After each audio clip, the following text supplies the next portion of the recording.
Do It Again 48번째로 마무리가 됩니다. 제목은 내 하나님이여 나를 기억하사라는 제목으로 말씀을 전하겠습니다.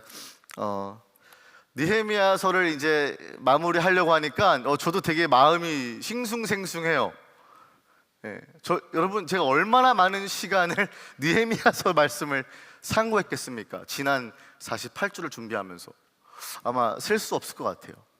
그래서 그런지 몰라도 떠나 보내기는 힘들지만 오늘 우리 특별히 마지막 이 대장정의 막을 내리는 이 느헤미야서에서 Lord, do it again, 내 마음에 부흥을 do it again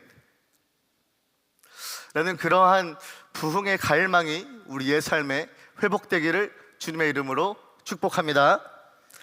아멘. 아멘. 아멘. 말씀을 이제 마무리하고 있는데 오늘 본문이 사실은 굉장한 찝찝한 결말을 맞게 되는 것을 여러분들이 본문을 읽으시면서 아마 깨달으셨을 거예요. 왜냐하면 이스라엘 백성이 끝까지 마지막 절까지 범죄하고 있는 모습으로 오늘 일단락되는 것을 보기 때문이죠. 해피엔딩을 기대하셨다면 여러분, 이게 인생인 것 같습니다. 그렇죠? 우리 인생은 뭐든지 해피엔딩으로 우리가 원하는 대로 끝나지가 않죠.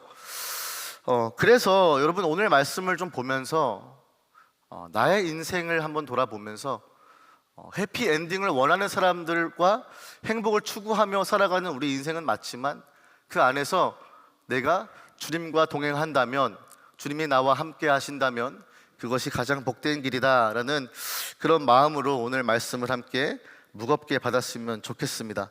자, 그러면 이제 본론으로 들어가서 23절 한번 좀 보겠습니다. 성경 갖고 계신 분들, 지금 우리 Bring Your Own Bible 지금 하고 있는데 성경책 꼭 가져오셔서 함께 좀 읽었으면 좋겠는데, 본문 23절 말씀에 한번 같이 읽어보도록 하겠습니다. 시작. 그때에 내가 또 본즉 유다 사람이 아스돗과 암몬과 모압 여인을 맞아 아내로 삼았는데, 또 나오죠. 그때에 라고 나옵니다. 지난주도 in those days라고 제가 얘기했었죠. 느헤미야는 13장의 마지막 후반절들을 기록하면서 또 그때에 라는 표현을 쓴 이유가 뭐냐면, 지금 이 13장에 접어들었지만 레포메이션을 외치고 리바이벌을 원했던 이 느헤미야의 사명자의 모습의 그 열심에 있어서 실은 그 현실은 어려운 사실들을 맞고 있었다라는 것을 이야기해 주고 있어요. 지난주도 그때에 무슨 일이 일어났죠? 유다 사람들이 안식일에 술틀을 밟았다 그랬습니다. 안식일을 범하였죠.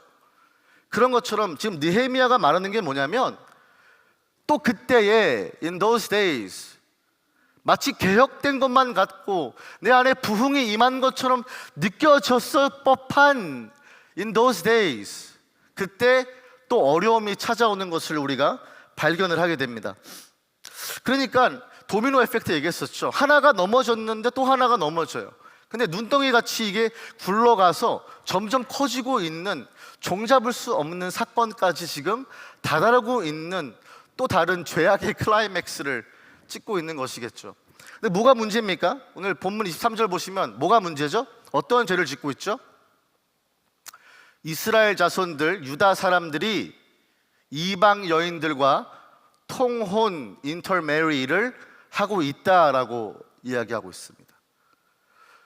사실 지금 통혼에 대해서 우리 여러분 느헤미야 이 48주를 지나가면서요 굉장히 많이 다뤘습니다. 그렇죠? 기억나시죠? 네, 통혼에 대해서 많이 이야기했습니다. 통혼하지 말 것을.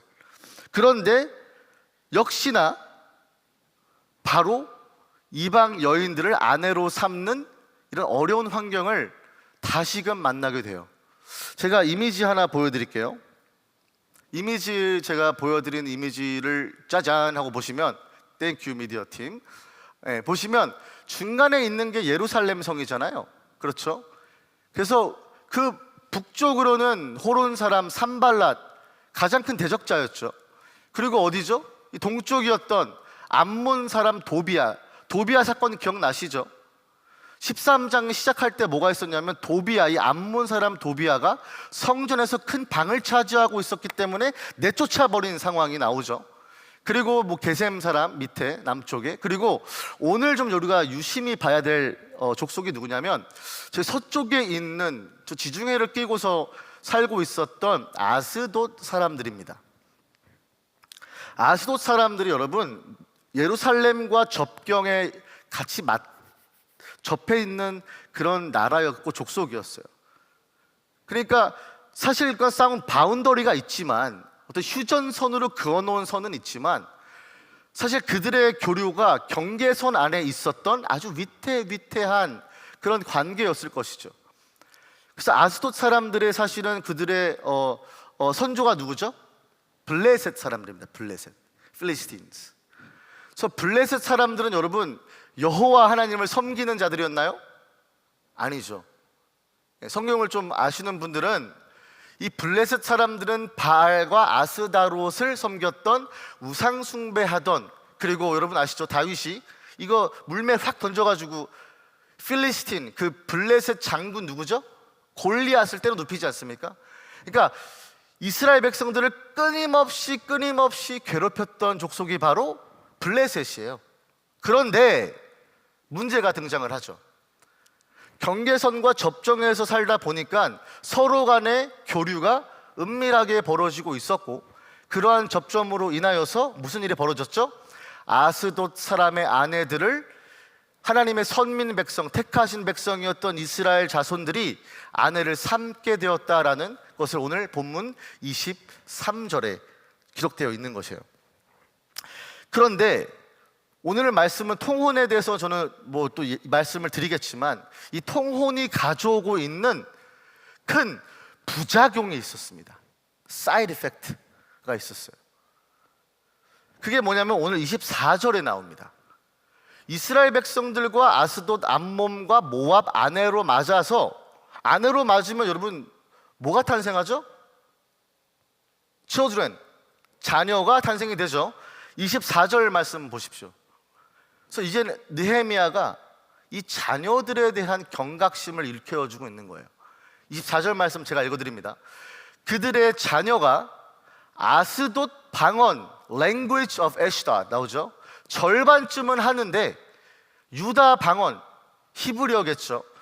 유다 방언은 하지 못하니 그 하는 말이 각 족속의 방언이므로 라고 이 사이드 에펙트에서 나오고 있어요. 그러니까 이스라엘 백성이 이방 여인들과 결혼했는데, 막상 결혼은 둘이서만 하는 줄 알았는데 사실은 가족 단위로 이게 뿌리를 내리고 있는 것을 보게 되죠. 그래서 어떤 부작용이 났나요 여러분?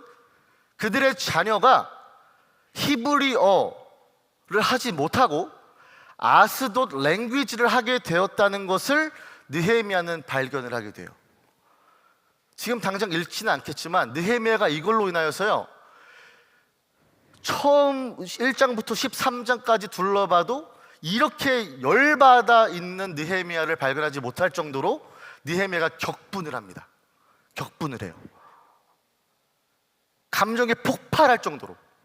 우리 지난주가 되게 감정이 올라온 느헤미야를 발견했잖아요. 오늘은 더해요. 책망하고요, 저주하고요, 몇 명 잡아다가 때리고요, 머리털을 뽑습니다. 감정이 폭발하는 이 문제가 언어에서 왔다는 건데, 여기서 우리가 이제 질문을 해보는 것이죠. 언어가 왜 그렇게 중요했을까?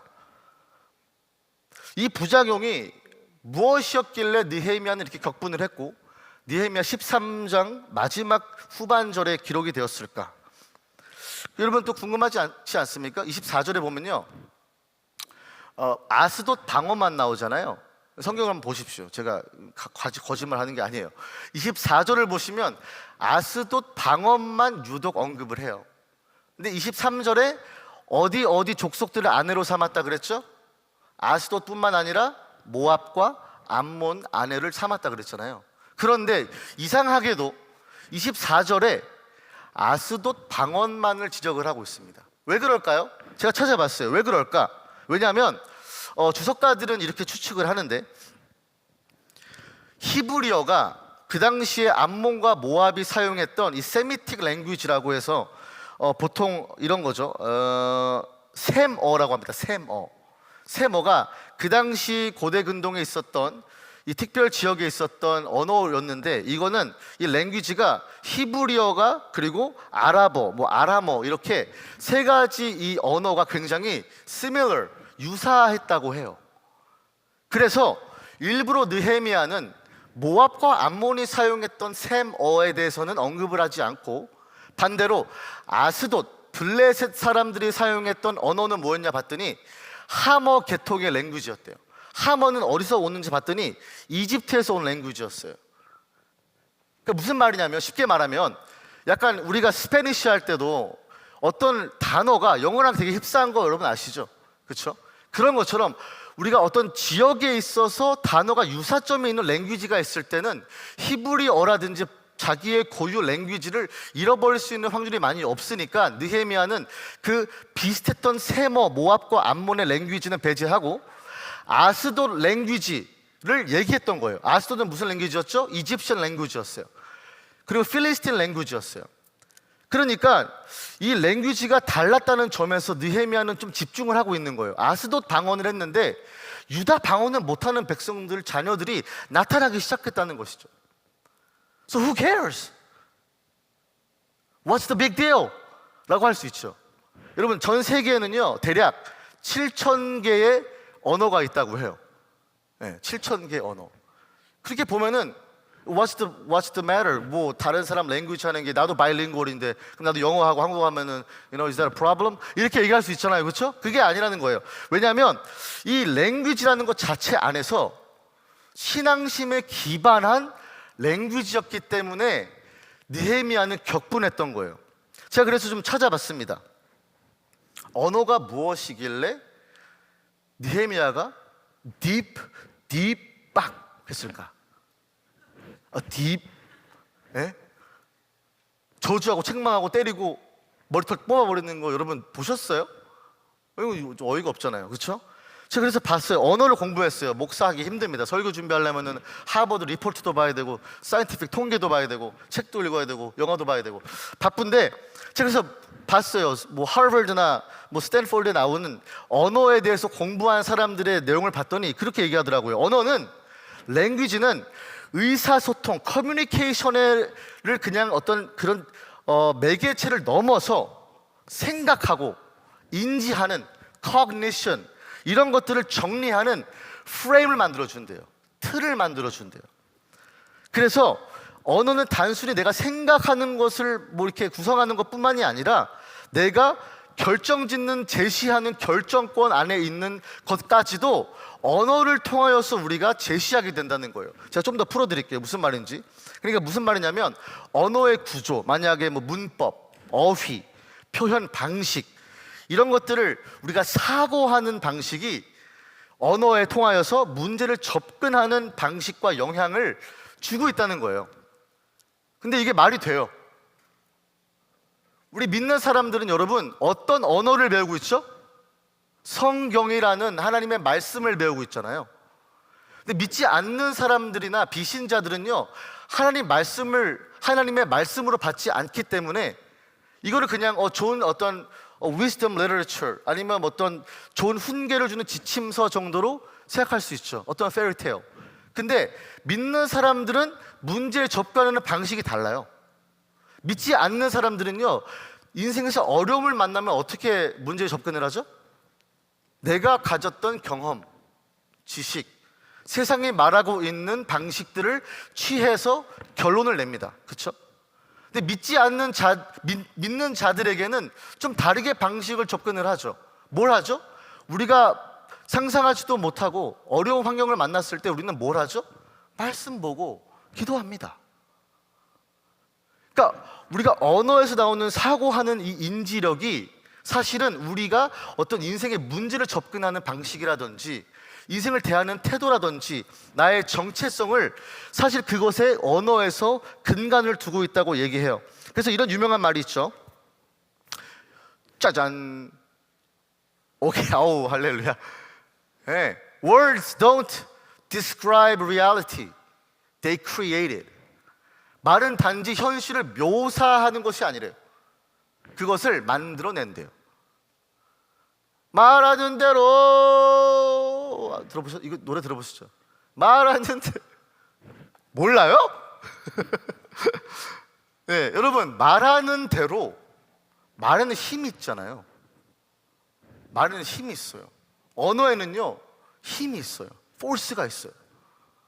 그냥 어떤 내가 뭘 커뮤니케이트하는 어떤 하나의 그냥 채널이 아니라 언어가 갖고 있는 파워와 능력이 있다는 거예요. 그래서 여러분 잠언에 이런 말씀이 있습니다. 18장 21절 말씀에 죽고 사는 것이 혀의 힘에 달렸나니 혀를 쓰기 좋아하는 자는 혀의 열매를 먹으리라 그랬어요.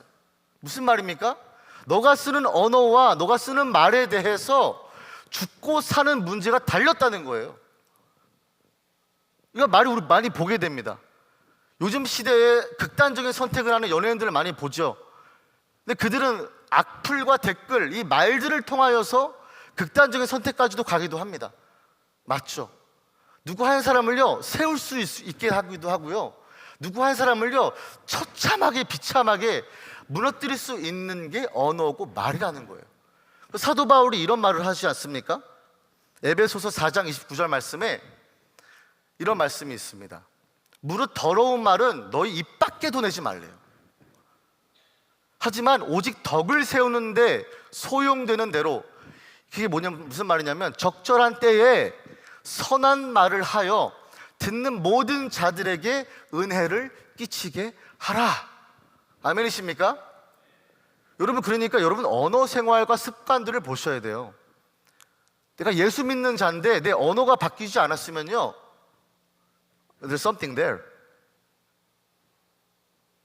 내가 주를 믿는데 나의 언어가 사람을 허물거나 비판하거나 부정적이거나 깔아뭉개는 언어를 쓴다면 여러분 바꾸셔야 된다는 거예요. 뭐이죠? 무릇 더러운 말은 입 밖에도 꺼내지 말라 그러잖아요. 입 밖에도 꺼내지 말라. 그러니까 믿는 사람의 랭귀지가 달라야 되는 거예요. 복음을 접하고 예수를 믿는 자들의 말은요 뭡니까? 은혜를 끼치는 말이 되어야 된다는 것입니다. 여러분 셀 모임을 그렇게 하셔야 돼요. 비판하고 비평하는 자리가 아니라, 누구의 삶을 깎아내리는 것이 아니라 세워주는 말을 하셔야 돼요. 은혜를 끼쳐야 돼요. 내 한마디 한마디가 나뿐만이 아니라 나의 신앙을 기반하고 있는 정체성을 드러내고 내가 인지하고 있는 cognition, 나의 문제를 해결하고 접근하는 방식이 다 묻어나온 것이 나의 랭귀지라고 한다면 여러분 셀 모임에서 한마디 한마디가 은혜로 끼치고 있는 말인지 예수 그리스도의 향기가 나는 말인지 보셔야 돼요. 제가 좋아하는 표현이기도 하지만 여러분 믿는 사람, 저는 이제 목회자니까 많은 사람들을 만나지 않습니까? 10여 년 사역을 해오면서 여러 교회를 섬기고 많은 사람들을 만났습니다. 근데 딱 만나고 대화하잖아요? 그러면요 바로 아는 사람들이 있어요. 아, 이 사람 예수쟁이다. 이 사람 예수를 정말 사랑하는 사람이다. 말만 들으면요 바로 알 수 있어요. 여러분도 그런 사람 만나보셨죠? 만나보셨습니까? 제발 끄덕여 주세요. 우리 예수님에도 있다고 제발 끄덕여 주세요. 만나면요 언어가 달라요. 분명히 컴플레인 할 수 있고 비평할 수 있고 부정적으로 말할 수 있는데 하지 않아요. 하나님 살아계시니까. 이미 나는 그 부활의 신앙과 영생을 얻고 있는 자이니까 이 땅에 나는 나그네 인생이지 지나쳐가는 인생이기 때문에 여러분 일이 일비하지 않습니다. 랭귀지가 변화되는 우리 옛삶이 되기를 주님의 이름으로 축복합니다. 그래서 여러분 이게 왜 오늘 본문이랑 연결되냐면 약간 이런 거죠. 우리는 믿는 사람들은요 어려움 닥치면요 주여 이렇게 합니다. 그렇죠? 주여 주여. 근데 그 당시 있었던 이스라엘 백성들이 주님을 찾아야 되는데 주여 해야 되는데 관세음보살하고 있는 거예요. 이제 느낌이 오시죠? 왜 아스돗 언어가 왜 문제였냐 보면요, 그들은 우상 숭배하는 자들이었기 때문에 신앙의 기반이었던 여호와 하나님께서 이스라엘 백성을 택하시고 율법의 말씀을 주셨기 때문에 언어의 상실은요 하나님 말씀의 상실이었던 것이죠. 그러니까 우리는 주여 주여 하지만 믿지 않는 자들, 특히 아스돗 사람들은 관세음보살 했겠죠. 아스다롯 했겠죠. 바알 했겠죠. 그러니까 이게 언어에서 오는 힘이 있다는 것이에요. 일제강점기 시대 때 1910년에서 1945년 35년간 우리의 모국 조선 땅에 일본인들이 침략을 해서 점거했죠. 그래서 일제강점기라고 합니다. Colonial period. 근데 그때 35년간에 일본인들이 뭘 하려고 했냐면 일본어 교육을 하려고 했어요. 한국어를 점점 제한시키고 쓰지 못하게 하고 점점 막았어요.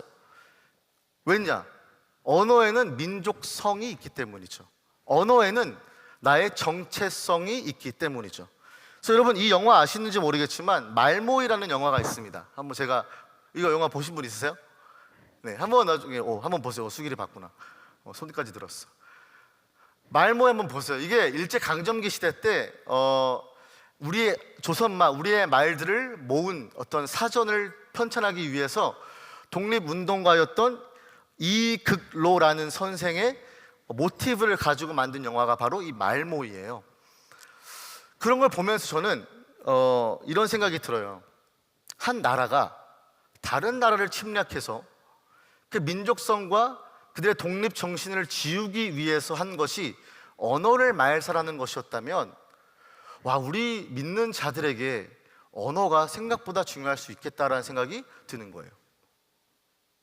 하나님 나라 시민으로 사는 우리가, 우리의 랭귀지가 죄로 인하여서 잘못된 언어를 쓰고 있다면 얼마나 안타까운 일일까? 사탄은 우리에게 언어를 빼앗아 가려고 하지 않을까? 라는 생각이 드는 것입니다. 여기에 모토가 되신 이극로라는 선생이 이런 기가 막힌 말을 했습니다. 제가 안 가져올 수가 없었어요. 아주 훤칠하게 생기셨죠? 우리의 조상. 보면 이렇게 되어 있습니다. 민족이 있을진데 말이 있을 것이요, 말이 있을진데 반드시 글이 있어야 할 것입니다. 보십시오, 하이라이트. 말은 민족의 정신이요, 글은 민족의 생명입니다. 여러분, 우리가 지금 쓰고 있는, 제가 말하고 있는 이 한국어가 사실은 우리 독립 정신을 갖고 계신 이극로 선생 같은 분이 계셨기 때문에 지금 제가 이 언어를 쓰고 있는 거 아니겠습니까? 여러분, 되게 감사한 거죠. 그런 면에서 말이라는 것이, 언어라는 것이, 이 아스돗 방언을 했다는 이 문제는 사실상 굉장히 큰 문제였다는 거예요. 민족성을 지울 수도 있고요, 신앙심을 지울 수도 있고요, 내가 가지고 있는 가치관을 지울 수도 있는, 내가 사고하고 있는 모든 것들을 지울 수도 있는 것이 바로 언어의 상실이었다라는 것을 이야기하고 있습니다. 그러니까 근간을 흔드는 것이죠. 나의 존재의 근간을 흔드는 것이었습니다. 그래서 느헤미야가 폭발하는 거예요. 폭발. 전도 폭발이 아니라 뒷폭발. 25절입니다. 오늘 본문 25절 말씀에 보세요. 아스돗 방언을 하는데 유다 방언을 못하는 이야기를 듣자마자 어떻게 하는지 보십시오. 내가 그들을 책망하고 바로 이어서 저주하고 그들 중 몇 사람을 잡아서 때리고 그들의 머리털을 뽑고 이르되 너희는 너희 딸들을 그들의 아들들에게 주지 말고 너희 아들들이나 너희를 위하여 그들의 딸을 데려오지 아니하겠다고 하나님을 가리켜 맹세하라라고 하죠. 여러분, 느헤미야가 이렇게 격분하는 거 보셨습니까? 폭력적이면 안 되죠. 물론 사람을 좁히면 안 됩니다. 머리털 뽑으면 안 돼요. 근데 저는 이 느헤미야의 반응을 보면서 우리 그리스도인이 갖고 있는 야성을 잃을 때가 있다고 생각이 드는 거예요. 내가 믿는 바를 지키기 위한 과감함이 점점 사라지고 있지 않냐는 것이죠. 내가 믿는 바를 지키기 위해서 내가 언어를 고수하고 태도를 고수하고 나의 믿음을, 찬양을 고수하고 간증을 고수해야 되는데 그것이 아니라 타협하게 되니까, 타협하니까 부작용이 나타나죠. 자녀들이 나왔는데 여호와를 부를 수가 없어요. 왜냐? 아스돗 사람 아내를 만났으면 그 엄마가 뭘 가르쳤겠습니까? 자기의 모국어를 가르쳤겠죠. 아스돗 방언을 가르쳤겠죠. 그래서 여호와 하나님을 불러야 할 자녀들이 신앙이 계승되지 않고 아스다롯을 부르고 바알을 부르게 되는 이런 정체성과 신앙심의 근간을, 뿌리를 흔들어 버리는 사건이 나왔다는 것입니다. 여러분, 이걸 보면서 이거에 맞서 싸울 수 있는 그리스도인이 요즘 시대에 얼마나 있을 수 있을까? 아니면 눈치 보면서 좋은 게 좋은 거지 하면서 슬쩍 넘어가고, 그러면 슬쩍 넘어가면 어떻게 되는지 아세요? 호의가 반복되면 뭐가 되는지 아세요? 분리가. 권리인지 안다 그러잖아요. 왜 교회가 이 지경이 됐습니까? 왜 셀 몸이 이 지경이 됐습니까? 그냥 또 그러는가 보다 하고 넘겨서 그래요. 그러면 그 사람은요, 그 말을 교회에 와서 해도 된다고 권리라고 생각하고 얘기한단 말이에요. 과감하게 그 사람 머리털을 뽑으라는 게 아니라 과감하게, 대담하게 내가 신앙을 지키는 그리스도인의 모습으로 영적인 민감함을 가지고, 그것은 주님이 기뻐하지 않는 모습입니다. 교회의 머리가 되시는 주님께서 기뻐하지 아니하시는 태도이고 모습입니다. 그러한 언어입니다 라고 얘기해 줄 수 있는 사람이 과연 여기에 몇이나 될까라는 것이죠. 그래서 책망하고 저주하고 때리고 머리털 뽑는 게요, 다 동사가 연달아 붙어 있어요. 원어에 보시면 하나 바로바로 즉각적으로 한 거예요. 긴급하게, 급진적으로. 이 머리털을 뽑는다는 행위는요, 여러분, 이스라엘뿐만이 아니라 고대 근동 지방에서 수염이나 머리털을 뽑는 행위는 굉장히 경멸감과 모욕감을 주는 그런 행위였습니다. 그러니까 지금 느헤미야는 뭘 얘기하고 싶은 거냐면, 지금 너희 자녀들이, 우리 자녀들이 하나님 여호와를 대하고 부르짖는 그 언어를 상실한 것은 너가 이 공동체와 하나님을 모욕하고 있는 것이다 라는 표현을 하고 있는 것입니다. 경멸하는 거예요. 경멸. 치를 떠는 거예요. 언어를 상실했을 뿐인데. 왜냐? 신앙 계승이 끊기게 된 것이죠. 하나님을 부르게 되고 율법의 말씀을 지켜 행해야 되는데, 거룩하고 구별된 백성으로 살 수 있는 그 하나님의 말씀의 언어가 상실되어 버렸기 때문이죠. 저는 오늘 이제 이 느헤미야서를 정리하면서 묵상을 좀 오래 했습니다. 하나님, 왜 느헤미야서의 마지막이 이렇게 구질구질을 합니까? 좀 백성들이 잘 믿음을 지키면서 살았다, 해피엔딩 이러면 얼마나 좋아요. 그렇죠? 개혁이 성공했다, 부흥이 임했다, 백성들이 매일 통곡하며 제사를 드리며 예배하고 기도하고 말씀에 순종했다 라고 끝났으면 얼마나 좋았을까. 근데 그러지 않았더라고요. 그렇지 않았더라고요. 본문 26절에 보시면 느헤미야가 역사를 통하여서 레슨을 줍니다. 26절에 보시면 또 이르기를, 옛적에 이스라엘 왕 솔로몬이 이 일로 범죄하지 아니했냐? 라고 얘기하는 거예요. 이방 여인과 통혼함으로써 어떻게 됐냐? 역사에 있었던 이스라엘 왕 솔로몬을 좀 봐라 라고 하는 것이죠. 근데 여러분, 여기서 저는 표현이 되게 흥미로운 표현이 있었어요. 뭐냐면, 범죄하지 아니하였느냐 하고 그냥 바로 넘어갈 수 있는데, 솔로몬 왕을 구체적으로 디스크라이브 합니다. 묘사하는 게 어떻게 묘사하냐면, 그는 많은 나라 중에 비길 왕이 없었대요. 하나님의 사랑을 입은 자였대요. 그래서 하나님이 그를 왕으로 삼아서 온 이스라엘을 다스리게 하셨대요. 그런데 이방 여인이 그를 범죄하게 하였지 않았느냐라고 이야기하죠. 솔로몬이 여러분 몇 명의 첩과 아내가 있었죠? 총 1000명입니다. 1000명. 근데 솔로몬이 여러분 1000번제 드리면서 하나님을 정말 사랑했던 사람이었어요.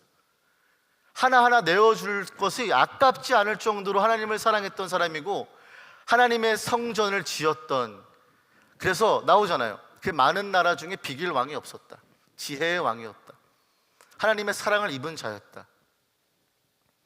저는 이 말씀, 이 구절의 대목을 보면서 너무 찝찝한 거예요. 근데 그러면 비길 왕이 없었던 솔로몬도, 하나님의 사랑을 입었던 솔로몬도, 온 이스라엘을 통치하고 다스렸던 솔로몬도 넘어졌다면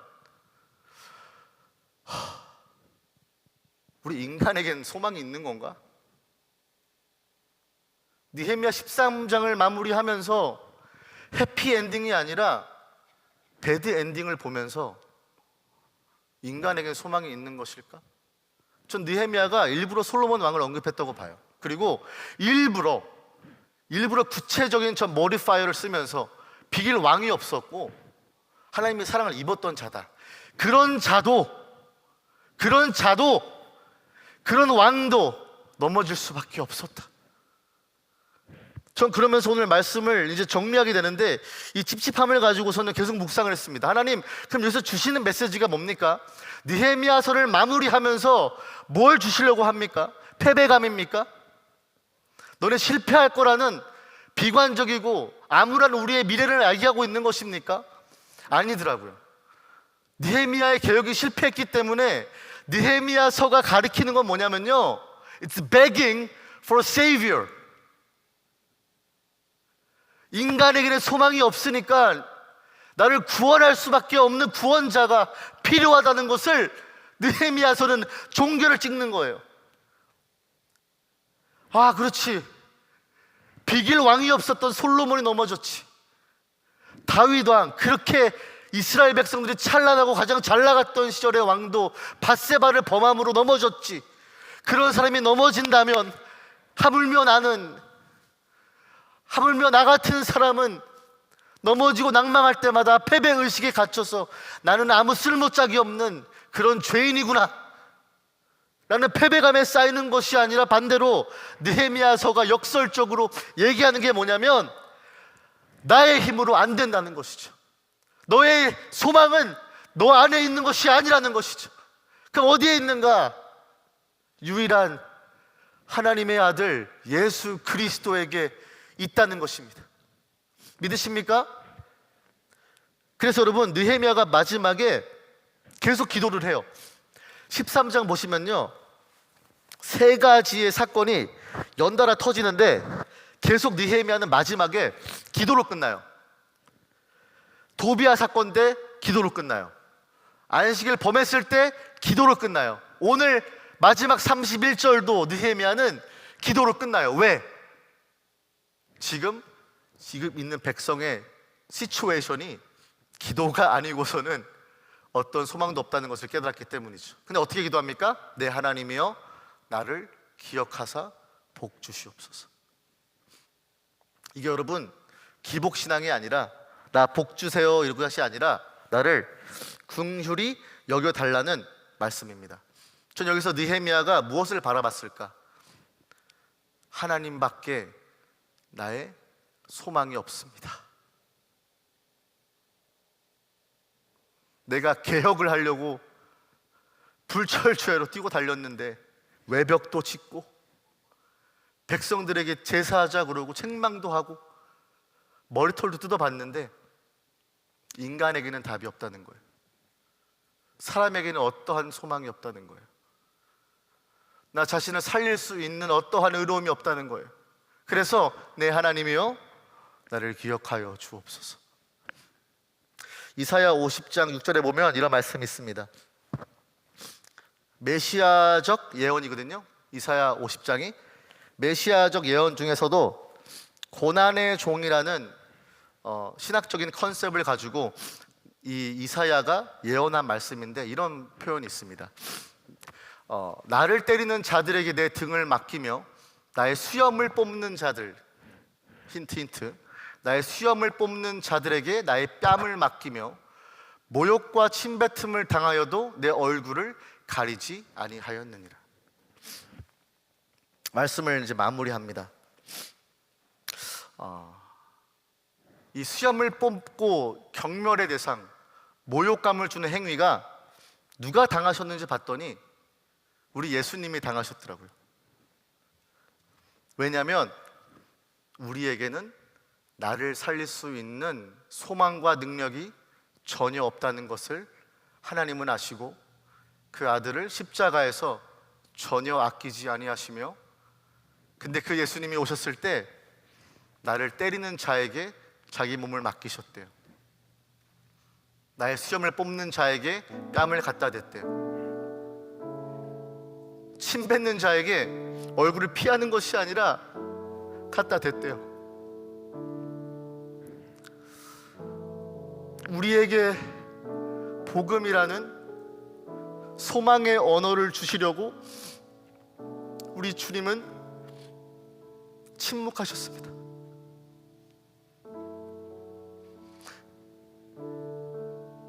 우리 주님은 여러분들을 기억하셨습니다. 내 하나님이여 나를 기억하사. 여러분들을 기억하시며 가장 모욕적인 십자가에서 침을 뱉어지고 구타를 당하고 털이 뽑히는 그 순간에 변호하는 말을 쓰지 않고요,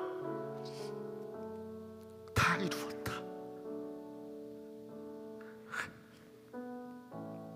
라고 말씀하셨습니다. 그래서 여러분,